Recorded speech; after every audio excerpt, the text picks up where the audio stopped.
Доброго дня, добрые люди! Предлагаю поговорить сегодня о полиэстере. Часто встречаю в комментариях мнение, что надо шить только из натуральных тканей и ни в коем случае из тканей из полиэстера или из тканей, в составе которых есть полиэстер. Давайте вместе разберемся, стоит ли его избегать, и если не избегать, то как выбрать подходящий. Ну и попробуем проанализировать мифы о этих самых полиэстеровых волокнах. Мы часто сталкиваемся с мнением, что лучшая и дорогая одежда должна быть сшита исключительно из тканей с натуральным составом. Вещи должны быть из всеми любимого и уважаемого хлопка, шерсти, льна, а лучше вообще все из шелка. Даже упоминание вискозы иногда вызывает сомнения. Однако в магазинах мы видим обилие вещей и из синтетических тканей, причем также и в сегменте люксовой дорогой одежды. И вот человек берет понравившуюся вещь, идет в примерочную, примеряет, ему все нравится, но прочитав на этикетке, что в составе есть полиэстер, откладывает отлично сидящую вещь из-за стереотипа, из-за того самого стереотипа о синтетике. То же самое может происходить и при выборе ткани. Даже если у человека есть возможность потрогать материал и довериться своим кинетическим способностям. Вот тот самый пресловутый стереотип о дешевой синтетике, не позволяющий коже дышать и вызывающий сыпь, и не дает нам достаточной свободы выбора в современных реалиях. Давайте разберемся вместе, чем же так плох, ну и может быть, чем же так хорош синтетический материал полиэстер и почему его стало так много. Хочу сразу обратить внимание, что изначально сырье, из которого получают полиэстер, имеет природное происхождение. По сути, это продукты нефтепроизводства. И, как мы все знаем, нефть – это тот самый именно натуральный продукт самой природы. Наряду с волокнами полиэстера из нефти производят также вазелин и минеральное масло, которое добавляют в детскую и взрослую уходовую косметику. Парафин, тоже нефтепродукт, который добавляют в губную помаду. Аспирин даже также является конечным продуктом переработки нефти. Ну и жевательная резинка туда же. Но возвращаясь к полиэстеру, надо сказать, что в процессе множества химических реакций и плавления получает полиэфирное волокно, из которого уже на станках производят ткани и трикотажи. И уже в зависимости от формы волокна и от метода переплетения изготовляют материалы совершенно различного вида. А качественное сырье и контроль на всех уровнях производства позволяют улучшить современное полотно высочайшего класса, которое по виду и тактильным ощущениям практически невозможно отличить от натуральных тканей, разве что химический анализ провести. И нужно уточнить, что здесь речь не идет о дешевых синтетических тканях или тканях технического назначения. Ну и давайте разбираться, почему же вещи из полиэстера или его смеси с натуральными волокнами так широко представлены в магазинах и готовой одежды, и большой ассортимент имеется в магазинах тканей. Многие ошибочно полагают, что добавление полиэстера значительно удешевляет производство тканей и, как следствие, ее себестоимость. Но это миф. Если взять качественное синтетическое волокно, то оно может стоить дороже многих видов хлопка, разных льнов и других натуральных тканей. А используют это самое синтетическое волокно, то бишь полиэстер, часто благодаря множеству плюсов. Теперь давайте раскроем эту тему пошире. Говоря о плюсах, наверное, первое, что приходит в голову, это возможность создать любую фактуру.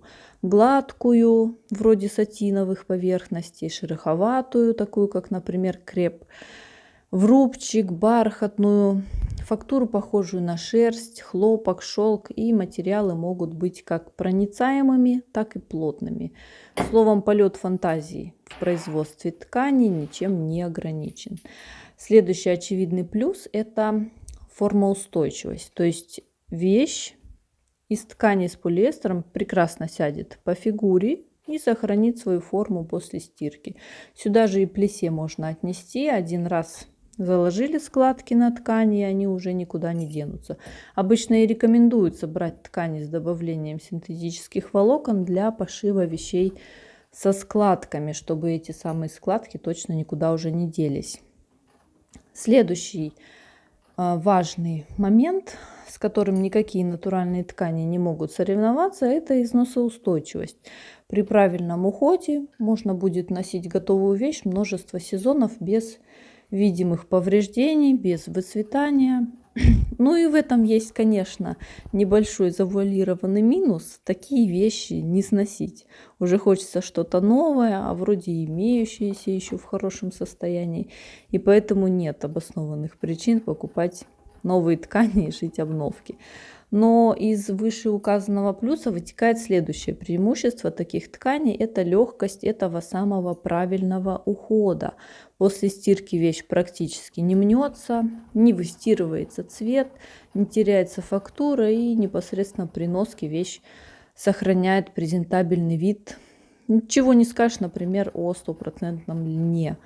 Ну и продолжая тему ухода за тканями, в составе которых имеется полиэстер, невозможно не отметить, что такие ткани имеют способность отталкивать загрязнения и влагу. То есть, если вдруг так случится, что вы посадите пятно, то оно благополучно отстирается без лишних усилий и затрат. Ну и как итог, вещь быстро высохнет и будет снова готова к эксплуатации. Еще одним плюсом является то, что благодаря своим полиэстеровым свойствам из этих материалов получается прекрасная спортивная одежда, которая выводит испарение тела, позволяет коже дышать и предотвращает видимое намокание, что иногда бывает немаловажно. Также использование полиэстера дает возможность создания любых цветов ткани, от самых ярких до более спокойных, натуральных, и нет никаких опасений, что цвета вдруг при стирке полиняют или поблекнут на солнце. Еще одно преимущество в том, что в тканях с полиэстером не заводится моль. Это, конечно, не самый актуальный аспект. Все-таки защиты от моли сейчас у нас полно и на любой вкус, но раз раскрываем эту тему пошире, то следует и об этом упомянуть.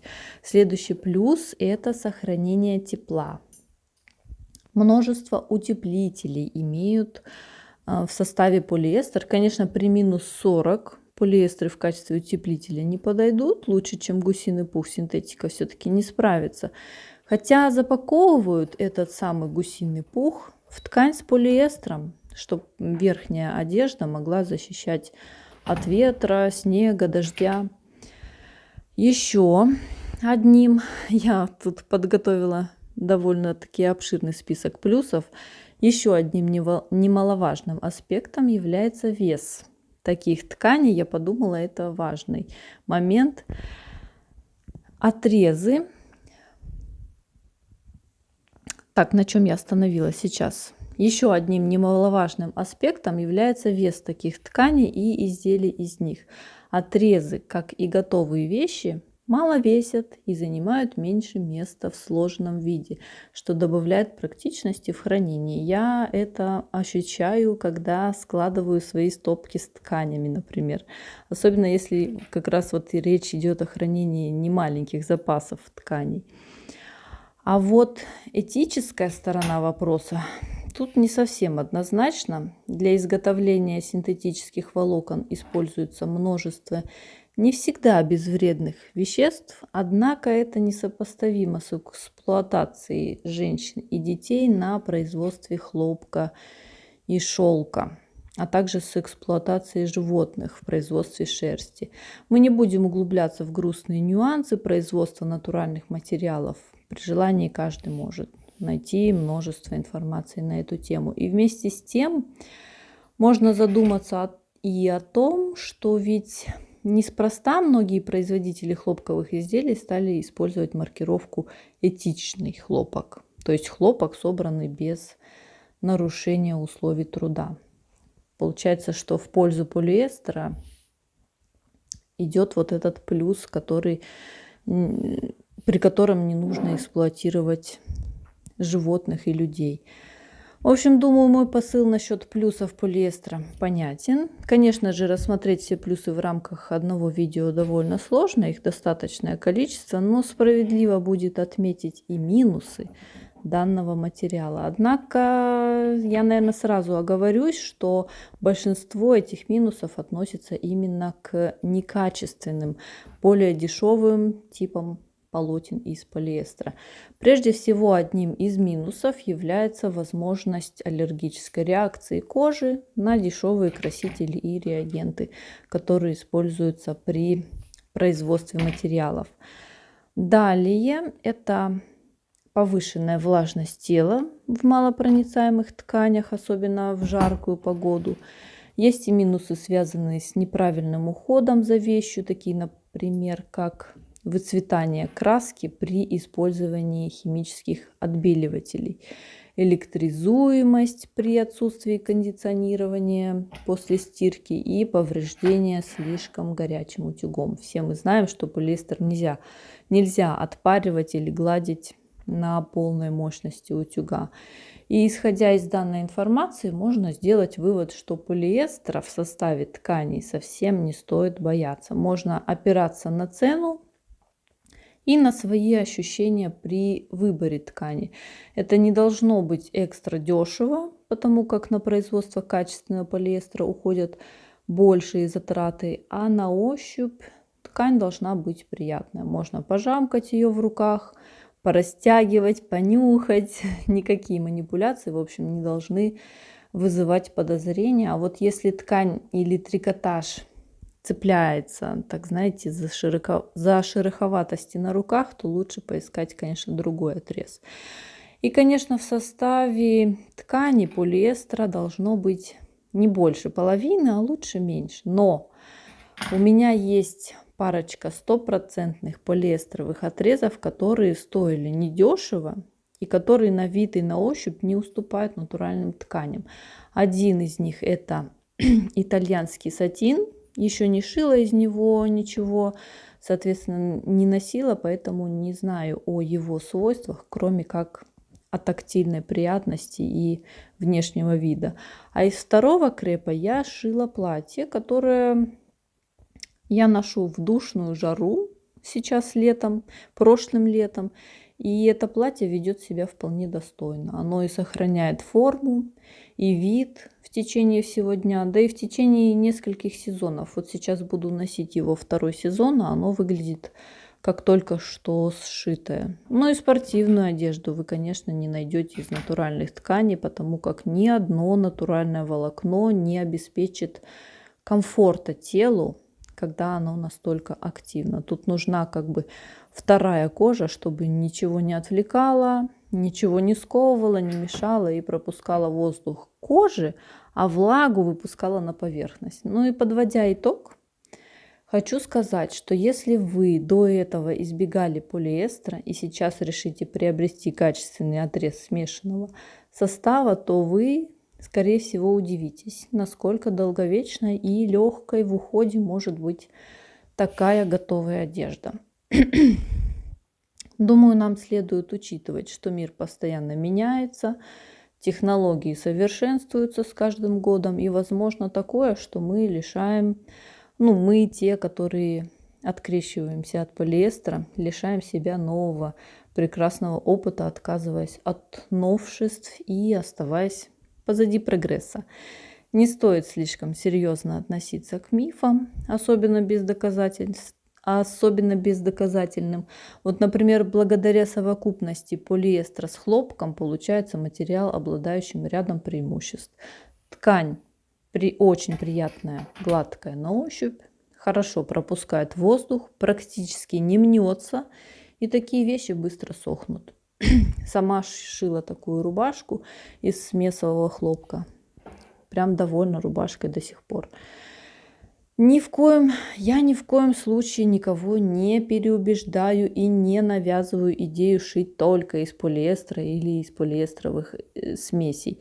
У каждого свои предпочтения, каждый выбирает сам, из чего ему носить вещи и шить, собственно. Я лишь делюсь информацией, которую нашла и своим опытом общения с тканями, в составе которых есть полиэстер. У кого есть что сказать на эту тему, милости прошу в комментарии. Вот это все, собственно, что я хотела сказать про полиэстер. Подписывайтесь везде, где это возможно и удобно для вас. Будем на связи. И увидимся в других моих видео. До новых встреч. Пока.